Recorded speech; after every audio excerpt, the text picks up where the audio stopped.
what's going on today, man? Listen, good morning and welcome back to the channel. Good afternoon, maybe. Today's video, we're going to be highlighting and talking about this guy. They're calling this guy the CEO killer, Luigi. It's really his name. Now, the case is ongoing. There hasn't been anything confirmed just yet. But you know how the internet goes when something like this happens. Everybody goes crazy. I'm having a hard time wrapping my head around the whole thing. Now, look, if you like today's video, don't forget to like the video, man. And drop a comment down below. Give me your thoughts, man. I mean, apparently there's people out there calling this guy a hero. A lot of other people that are the complete other way on this. The whole thing just stinks. Drop a comment. Give me your thoughts. I'll see you guys in the next video. Take care of yourself. Take care of each other. Peace and love, gang.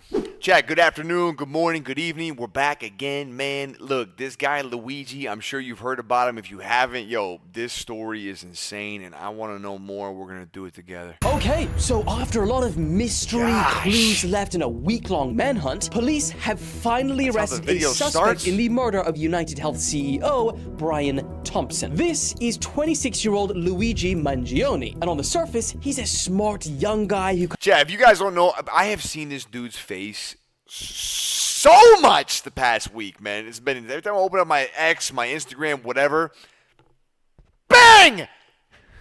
Comes from a wealthy family and went to an elite all-boys private school and was top of his class. Yeah, I know, the opposite profile of someone who you'd imagine to buy a gun and then carry out such a high-profile you-know-what. But as soon as police made his ID publicly available, the internet, being the internet, has scoured through every tiny piece of this guy's existence on the internet, and it turns out there's a lot more to him than what appears on the surface. His friends claiming that he disappeared months before the attack. The fact that he had pretty major back surgery, and even down to quotes that he liked from books he read on Goodreads. His Goodreads account, they got to that too. Okay, so for anyone that doesn't know, let's do a really brief, quick timeline of events that led up to this. And keep in mind, Luigi has not been found guilty of anything yet. So all of the following is alleged and what he's being accused of only. So on November the 24th, a whole 10 days before the actual shooting took place, Luigi allegedly arrives in New York City via a bus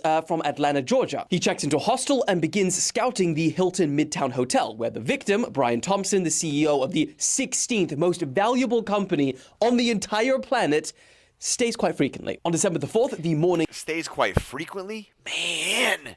That's why you gotta move around, man! Bob and weave. Of the shooting, Luigi is seen leaving the hostel early in the morning and traveling on an e-bike. He purchases coffee and water near the Hilton Midtown Hotel. That's the Starbucks, apparently. And that's also where they got that picture of him where he removed... Look how happy he is, like, right before he's getting ready to do something like this. Well, I mean, if he did.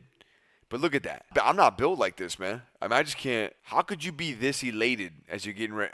Moves his mask and apparently flirts with, I guess, someone behind the counter. Then at approximately 6:44 a.m., Brian Thompson is shot multiple times outside the hotel. Surveillance footage shows what police believe to be Luigi manually cycling the pistol after it appears to jam. Police say that Luigi then flees on an e-bike into Central Park and then later takes a taxi to the bus station. Now, at this point, as we all know, a huge manhunt is launched, and at the crime scene, police find what are believed to be the first clues that the gunman intentionally left, which were the words delay, deny, and depose carved into the bullet shells. Now, investigators used this as the first clue into a motive, linking those words to the book Delay, Deny, Defend, Why Insurance Companies Don't Pay for Claims and What You Can Do About It. Fast forward to yesterday, the 9th of December. I hope we find out here in this upload, but bro, like, the kid and his family have mad money. What happened?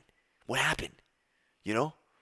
They can't pay for surgery? What happened? December, he was found and arrested, and this is the part where it starts to get wild. So, according to reports, he was sat there chilling on his laptop at McDonald's in Pennsylvania, which is hundreds of miles away from New York. A customer then somehow recognizes him from the pictures which are all over the news. But these pictures are like pretty grainy, only see his eyes, so it's a pretty wild one. And I mean, to call the police based off of just that, it's a pretty ballsy move. I don't know who this guy in the upload is. I just have to say it because it's bothering me.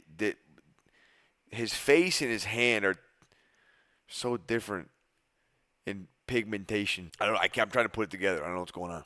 Because we're like, I'll be honest, if that was me, I would be second guessing the hell out of just myself, let alone having the freaking confidence to call police on someone. I mean, just imagine how awkward that would be if it was the wrong person. Anyway, so the cops show up eventually and they approach him and they ask him if he's been to New York recently, at which point reports say that he starts shaking, like visibly shaking. They then ask him to pull down his mask, and then apparently as soon as he does pull it down, the officers immediately believe it's him. So when they search him, they apparently find a 3D printed pistol, a silencer, a fake ID, a passport, $8,000 of USD cash, and $2,000 in foreign currency. Now, here's where things get even more interesting. So they arrest him, and a few hours later, he has his first court appearance. And here's what CNN had to say about his time in the court. The prosecutors basically stepped up there and made the case why they believe that. Why would he still have all of, like, the pistol and the silencer? Like, what?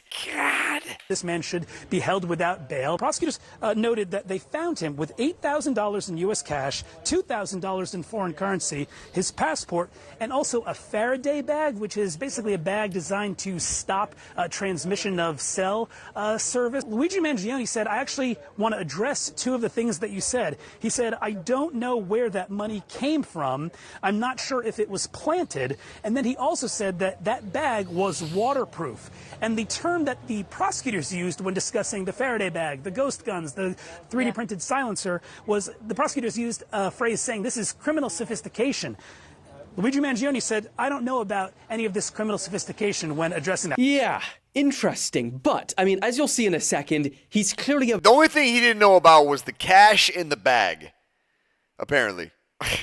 very smart guy. And so maybe by saying that, he was trying to distance himself away from these items, because these items in specific would make him a flight risk and he wouldn't be given bond. I mean, either way, after this, he wasn't given bond anyway, but suggesting things like it could have been planted, yeah, that sent the internet off. Firstly, let's start off with his Twitter, because he started off at around 500 followers. He now has like 300,000 plus. Anyway, he went to an Ivy League college, and for anyone that's not American, that's basically colleges that are highly prestigious and associated with academic excellence, highly selective admission, and social elitism. The senior speech that he gave when he was graduating were on topics ranging from conscious artificial intelligence to human immortality. He holds both a master's and a bachelor's degree in computer science. On his Twitter, he would post a lot about the problems of anxiety, depression, mental health illness, although he did say in court to the judge that there was no mental illnesses that he had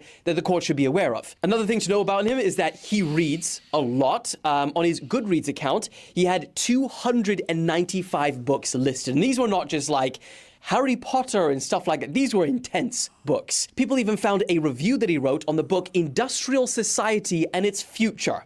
You catch the drift? Anyway, they highlighted a couple of interesting sentences he wrote. When all other forms of communication fail, violence is necessary to survive. These companies don't care about you or your kids or your grandkids. They have zero qualms about burning down the planet for a buck, so why should we have any qualms about burning them down to survive? Violence never solved anything is a statement uttered by cowards and predators. The banner on his profile on Twitter included an X-ray image of a person's lower back with what appears to be these screws and plates inserted into it. Now, this picture, along with his friends saying that he did have major back surgery, leads us to believe that this picture probably is his. And if this picture of his back is actually him, then he clearly has some experience with the healthcare system. And if you've been through that and you're American, then you would also have experience with healthcare insurance providers like United Health. There's also this post from a friend tagging him saying, hey man, you need to call me. I don't know if you're okay or just in a super isolated place and have no service, but I haven't heard from you in months. You've made commitments to me for my wedding, and if you can't honor them, then I need to know so I can plan accordingly. Now, it's important to know there's a few other mentions of him disappearing from these people that claim to be his friends, and they're essentially saying things that suggest that he kind of just went off the map a couple of months before this shooting. And then finally, the phrase, "Mama, I'm in love with a criminal," is now trending on Twitter with pictures of Luigi, which I think is apparently a Britney Spears song or a phrase from it. I don't know. And now, obviously, as you can see from this, there's a lot of people that are, glazed. What? People are getting tattoos of this guy? This is so weird, man. What weird behavior. Luigi. And I think that's a combination of the fact that he's obviously good looking, but then also people have had very bad experiences with insurers, the healthcare system in America. So obviously the internet is painting him as a hero, but to that sentiment, this is what police had to say. This killer is being hailed as a hero. Hear me on this. He is no hero. The real hero in this story is the person who called 911 at McDonald's this morning. In spite of the controversies, Thompson was a force in the healthcare industry. He was known for his aggressive business strategies and his ability to navigate the complex world of health insurance. And it is a very complex world. Now, this made massive headlines last week, and a lot of people will speculate, and they're like, this guy's a hero, he killed an evil bastard. Many posts, including from doctors and medical professionals. Chad, this is a tough read, isn't it? It's like I get it, but I don't get it. It's tough. This is hard, man. This is a tough one. Shared critiques of Thompson's business practices.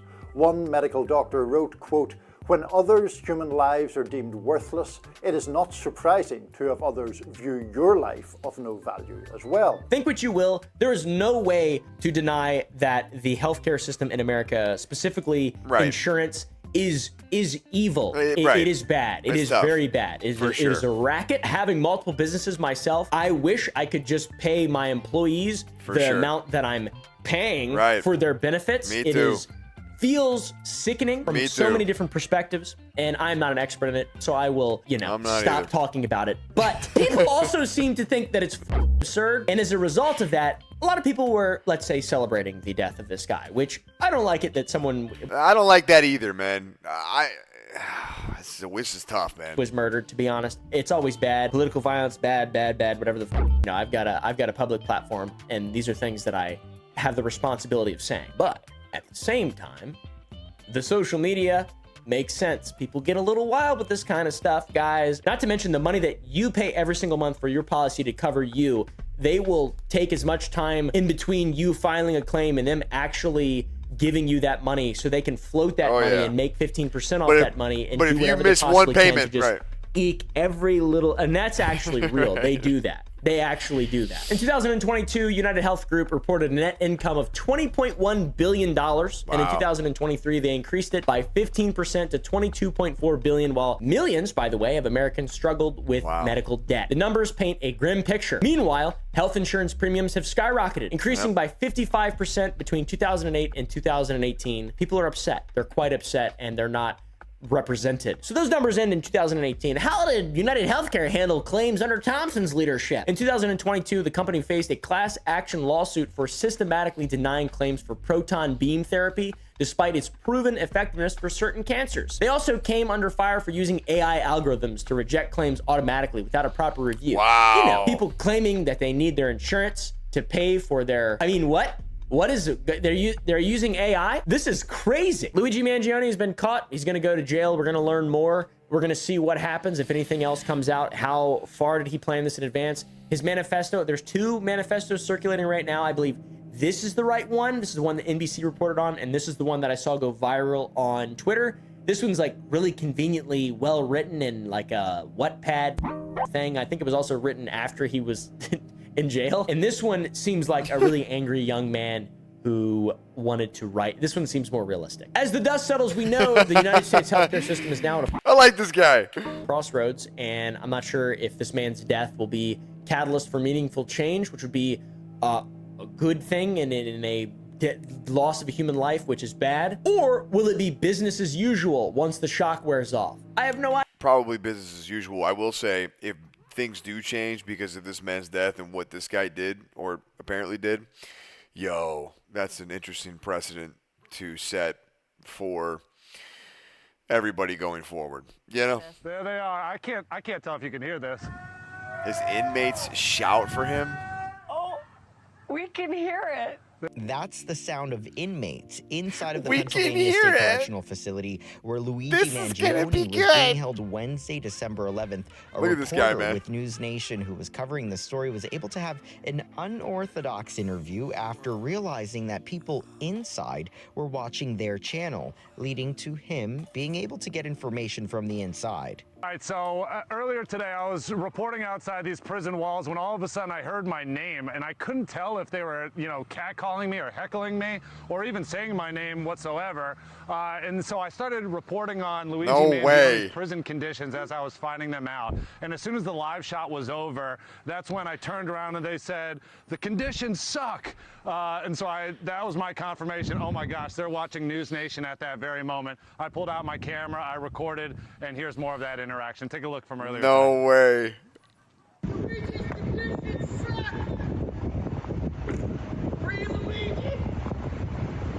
News Nation anchor Ashley Banfield was also able to get a few answers out of the inmates live on air, asking the questions, and after a bit of a delay, viewers could hear the yells from within the prison. Hey, Alex, can I ask you a favor? Can I just ask the guys if they can hear me right now to answer yes or no very loud? Does Luigi have television in his single cell?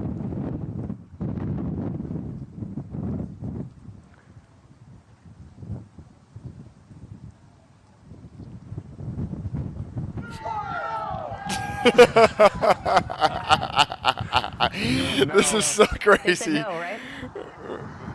This is... Obviously, we have a little bit of a delay, but they're getting...